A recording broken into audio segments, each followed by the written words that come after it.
Gordon Johncock is having better luck. He just moved around Johnny Rutherford. Rutherford appears to have handling problems, and his crew is anticipating to stop by Rutherford at any time. But Rutherford stays out on the main straightaway. The back end hops a bit as he comes across the start-finish line.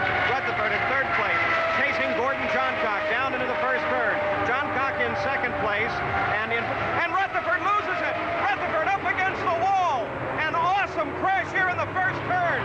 Rutherford continues to slide. The car disintegrates under an impact with that boilerplate wall. Kevin Cogan goes past. Johnny Parsons past. Rutherford is in the cockpit. He's strapped in, but he's moving. There's no fire on the car. A tremendous impact with the wall with Johnny Rutherford. Completely broke the car in half. Johnny Rutherford, his head is moving. You can see he's moving a little bit. Now he's grabbing his hands.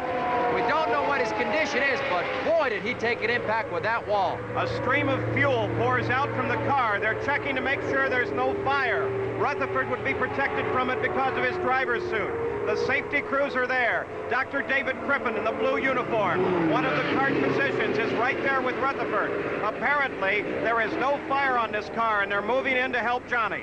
And his head just fell over. I think he's conscious, but he's just fighting it to stay awake. It's ironic that he lost it in turn one. He's been driving so well in that turn, but all of a sudden, it looks like something let loose with the car. The field has slowed to a crawl now. Rick Mears and Gordon Johncock just motored past, probably less than 5 miles an hour, as the race physicians continue to work with Johnny Rutherford. Here is the accident once again. Coming into turn one. Right about there, it looks like he lost the right rear tire because you can see parts of the car coming off as the tire is ripping it apart.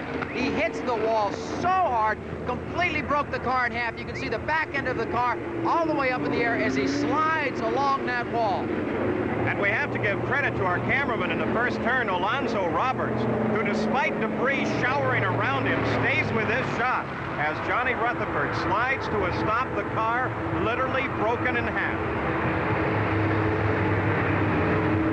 It's amazing, but Johnny Rutherford, under pretty much his own power, is getting out of the car after a tremendous impact. The race physician, Dr. Steve Alvey, still there with him. Both doctors right on the scene. Rutherford limping away.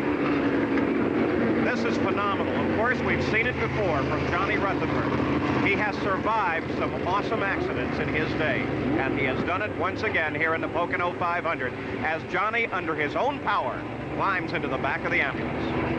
You know, it's an awesome sight when that tire went because that car just became a guided missile. Johnny Rutherford had no control over it.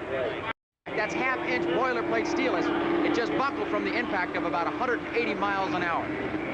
Johnny Rutherford will now make the trip to the hospital, but we're happy to report apparently the injuries are not serious. Well over the halfway point in the race, this is the first accident in this Pocono 500. We'll be back.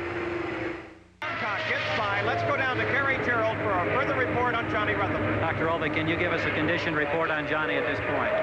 He's really in good shape for how bad the accident was. He's probably got 2 fingers on his right hand that are broken, but otherwise he's in good spirits, was never unconscious, and right now there are no other apparent injuries.